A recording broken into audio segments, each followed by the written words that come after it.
Alright, so this is a little intro to Illustrator.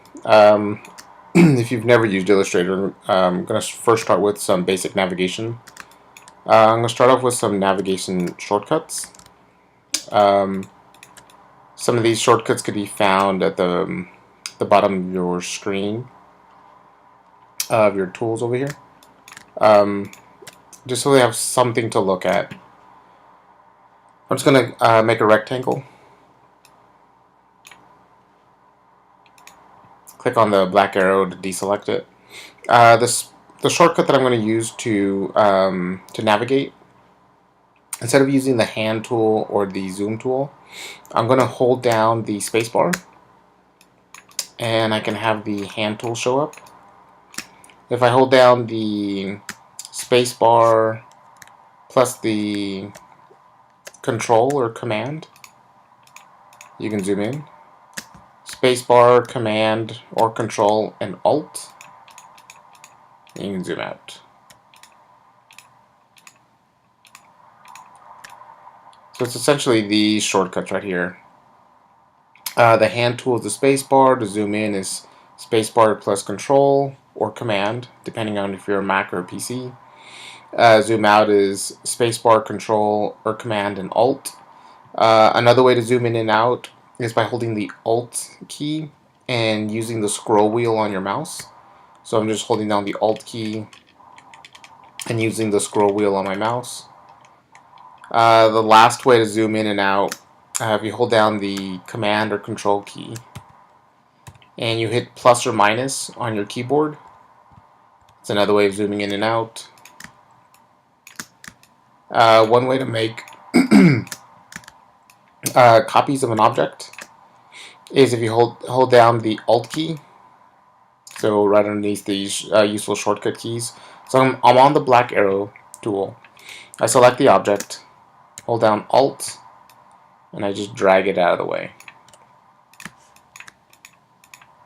If I'm moving or copying something, if I hold down the shift key, it makes sure that it stays orthogonal,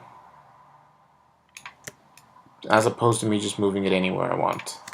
So if I hold down the alt while I'm holding down the shift key, it's not only making a copy of it, but it's keeping it orthogonal at the same time. So just to talk about a few other things after the basic navigation. By default, this color is whatever you have, whatever color setups you have over here with your fill and your stroke. If you want to change the fill color, double click on the fill. Change the color to whatever you want. Right now, this does not have a stroke. The stroke is essentially the outline. And the reason why it doesn't have a stroke is because the stroke over here has the red line going through there, so it doesn't have anything associated to it. But you can double click and add a stroke color to it. And I'm going to do the same thing here. I'm going to just change these colors really quick.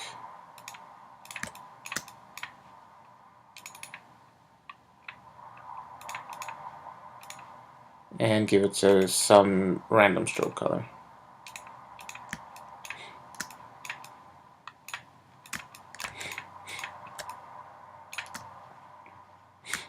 If you don't want it to have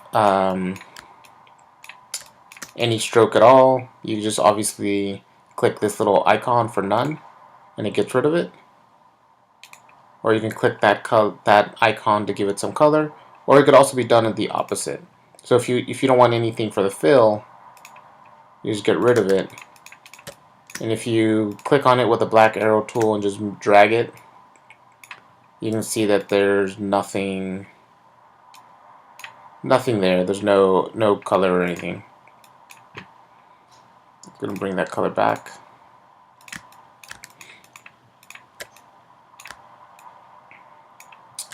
A few other useful ways of using this.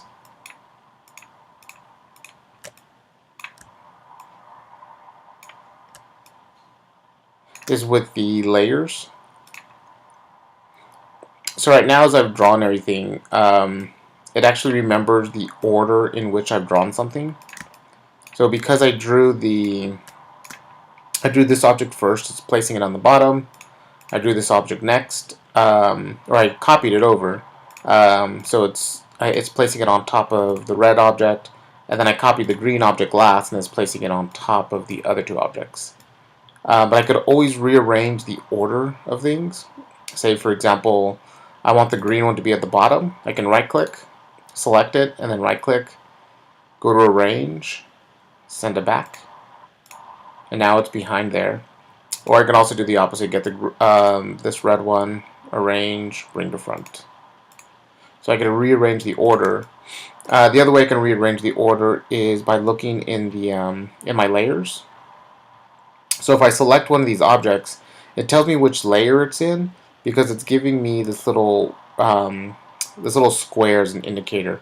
Also, the layer, yeah, as giving me this little square as an indicator.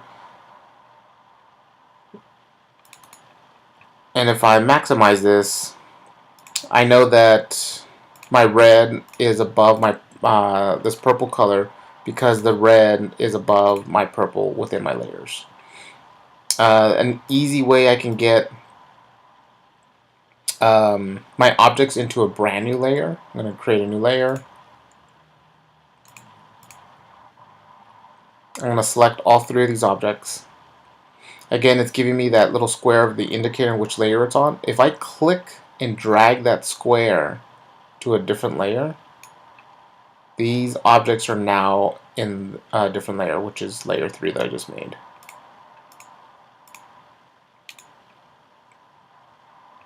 Right, and again, the red is on top, so obviously the red is on top here. I could actually drag these colors around here also. So it also changes the order. And I could also make a new layer, select one of these objects, drag it into that new layer.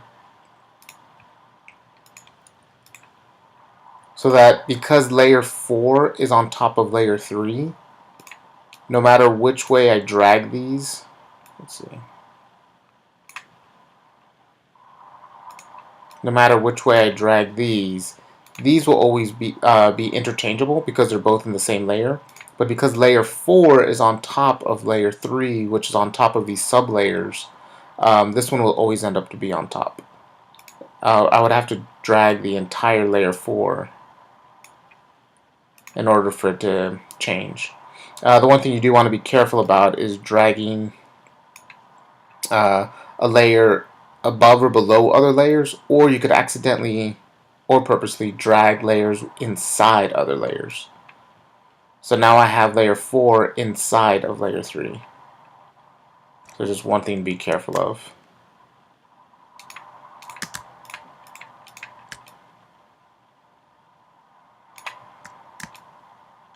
So in the next couple videos, I'll explain a few additional features in Illustrator.